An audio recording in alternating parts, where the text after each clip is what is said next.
एक चैंपियन अपने एक्सपीरियंसेस और क्वालिटी से चैंपियन बनता है, ना कि अपनी लुक्स और पहचान से। और 2011 की रियल स्टील मूवी इसी तरह की मशीन की एक अंडरडॉग कहानी है, जिस पर फादर और सन के इमोशनल रिलेशनशिप के एंगल ने इस मूवी को one of the best fighting / underdog champion story बनाया है, जो अपने बेहतरीन रोबोट डिजाइन और विजुअल इफेक्ट्स के लिए भी जाना गया। और आज मौका है इस मूवी को और भी अच्छे से जानने का, जिसकी रिक्वेस्ट हमें हमारे सब्सक्राइबर्स ने कई बार की थी, जिसके लिए आप सबका बहुत बहुत शुक्रिया। तो चलिए इसी नोट पर जानते हैं 15 अमेजिंग, माइंड ब्लोइंग और awesome the real steel movie facts, वो भी भारी भरकम स्पॉयलर्स के साथ, क्योंकि आज की वीडियो में आपको पता चलने वाला है कि रियल स्टील मूवी की कहानी पहले कहां दिख चुकी है, किस चीज ने यहां पर ह्यू जैकमैन को इंस्पायर किया था इस मूवी के लीड चार्ली कैंटन को प्ले करने के लिए। जानेंगे इस मूवी के अंदर कौन कौन से हैं रियल लाइफ और real life boxing references, movie के लिए किस किस तरह से रोबोट्स को दिखाया गया था और इन्हें सेट पर यूज करने के लिए किस किस तरह से बनाया गया था।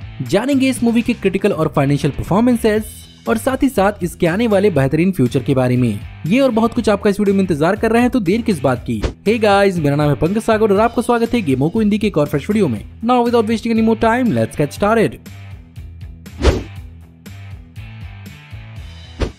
रियल स्टील मूवी बेस्ड है 1956 के शॉर्ट स्टोरी स्टील पर, जिसे लिखा था रिचर्ड मैथेसन ने, जिन्होंने 1954 में आई एम लेजेंड की नॉवल को भी लिखा था। और इस मूवी से पहले इस स्टील कहानी को पहले भी 1963 के टीवी शो ट्वाइलाइट जोन के स्टील एपिसोड में भी यूज किया गया है।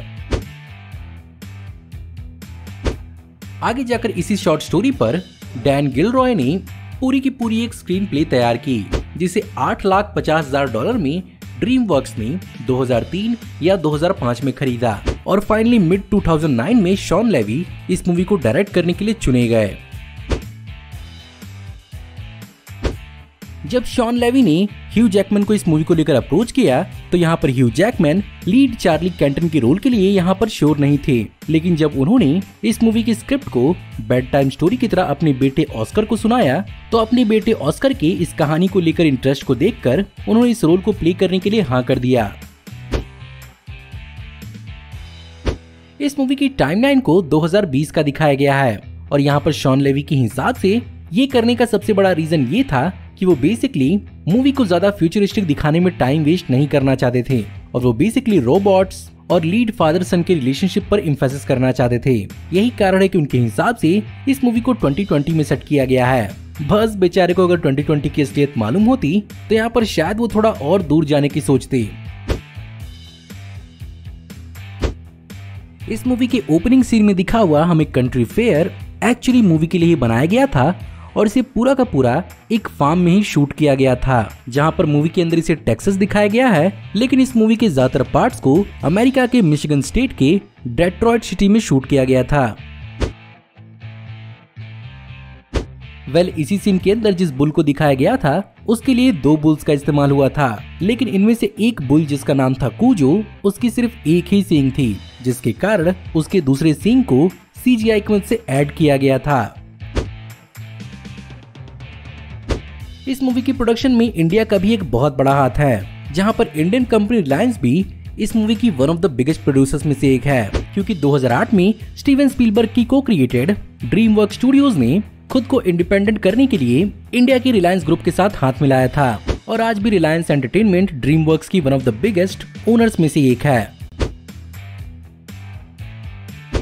ये मूवी भले ही रोबोट्स के इर्द गिर्द घूमती हो, पर इस मूवी का इमोशन बॉक्सिंग मूवी से जुड़ा हुआ है। यही कारण है कि इस मूवी ने कई जगहों पर रॉकी मूवी सीरीज को ट्रिब्यूट देने की कोशिश की है, जहां पर सबसे पहले टाक मशीडो का रोबोट ज़्यूस बेसिकली एक रेफरेंस था रॉकी मूवी के रॉकी के अपोनेंट अपोलो क्रीड का, जहां पर एक्चुअली ग्रीक माइथोलॉजी के अंदर गॉड अपोलो के पिता ज़्यूस होते हैं। वहीं पर बेसिकली जब ताक मशीडो एटम को अपने ज़्यूस के खिलाफ चुनता है, तो ये भी रॉकी मूवी के अपोलो क्रीड के रॉकी को चुनने का एक रेफरेंस था। साथ ही साथ जब ताक मशीडो ज़्यूस की कैपेबिलिटी को समझाता है, तब वो कहता है कि what Zeus sees he kills, जो बेसिकली रॉकी 4 का रेफरेंस था, जिसमें आइवन ड्रैगो को भी whatever he hits he destroys कहकर उसकी स्ट्रेंथ को बताते हैं। वहीं पर रॉकी मूवीज के अलावा इसको रियल लाइफ बॉक्सिंग ट्रिब्यूट भी दी गई थी, जहां पर चार्ली कैंटन का ज़्यूस के सारे एनर्जी को खत्म करने का idea basically late American boxer Muhammad Ali का था, जो अपनी रोप अडोप टेक्निक से अपने अपोनेंट को जानबूझकर थकाते थे और अपने अपोनेंट्स को टॉन्ट से और अपने जेस्चर से चिढ़ाते रहते थे और ऐसे ही वो उनके दिमाग पर काबू करके उनसे जीतते थे। अब अगर आपका भी सवाल है कि इस मूवी की रोबोट्स को किस तरह से बनाया गया था, तो आपको शायद जानकर हैरानी होगी कि इनमें से कई रोबोट्स को एक्चुअली प्रैक्टिकली बनाया भी गया था, जहां पर special effects company legacy effects ने इस मूवी के लिए 26 रोबोट्स को बनाया था, जिनमें से कईयों को रिमोट कंट्रोल्स और हाइड्रोलिक की मदद से कंट्रोल किया जाता था। और जहां पर भी रोबोट्स को चलता हुआ नहीं दिखाया जा रहा है, वो बेसिकली प्रैक्टिकल बनाए हुए रोबोट्स ही हैं। वहीं पर सीन्स में रोबोट्स के चलने और फाइटिंग के लिए एक्चुअली यहाँ पर मोशन कैप्चर और CGI का इस्तेमाल किया गया है, जहाँ पर इस मूवी के अंदर बॉक्सिंग मूव्स को बेटर करने के लिए यहाँ पर अमेरिकन बॉक्सर शुगर रे लेनर्ड को हायर किया गया था, जिन्होंने ह्यू जैकमैन को भी कई सारे बिहाइंड द सीन्स टिप्स दिए थे बॉक्सिंग के। इस मूवी के अंदर मैक्स और चार्ली के एक और फादर सन रिलेशन का एंगल भी था, जिसे इस मूवी से पूरा का पूरा हटा दिया गया, जिसमें बेसिकली मैक्स के पास एक बटरफ्लाई आर्टिफैक्ट होता है जो बेसिकली उसे उसकी माँ से जोड़ता है। और इसी सीन्स के अंदर चार्ली और उसके माँ के ओरिजिन्स को भी एक्सप्लोर करने वाली थी, लेकिन इसे पूरा का पूरा हटा ही दिया गया, जिसे बाद में DVDs के साथ रिलीज किया गया था।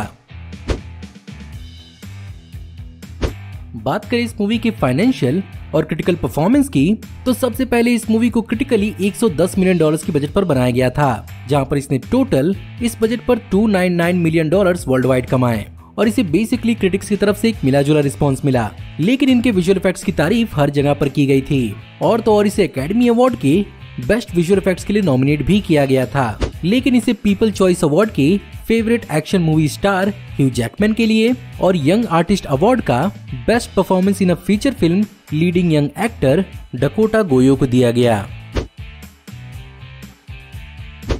अगर आप भी इस मूवी के सीक्वल का इंतजार 2011 से कर रहे हैं, तो आप अकेले नहीं हैं और शॉन लेवी भी एक्चुअली इस काम में लगे हुए हैं, जहां पर वो बेसिकली ह्यू जैकमैन और रायन रेनॉल्ड्स को इस सीक्वल में एक साथ लाना चाहते हैं। अब देखते हैं ये मूवी की अनाउंसमेंट कब तक होती है।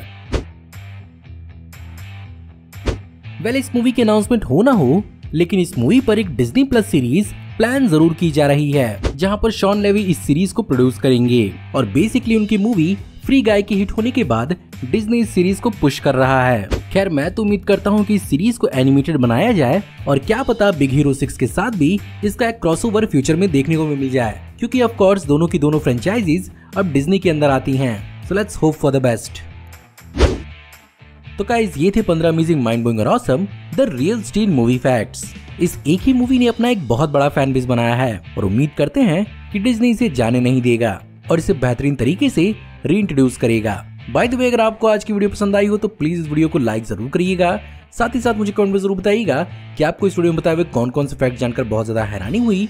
और आप इस मूवी से जुड़े हुए और कौन कौन से फैक्ट जानते हैं। हमारी आने वाली ऐसे ही वीडियोस को देखते रहने के लिए हमारे चैनल को सब्सक्राइब करिए, बेल वाले आइकन को दबाइए और हमारी वीडियोस को बिना मिस किए एंजॉय करते रहिए। और अगर आप चाहें तो इस वीडियो की लिंक को अपने दोस्तों ग्रुप्स के बीच में जितना हो सके उतना शेयर करें। Thank you for watching, see you in the next video, till then take care, good bye.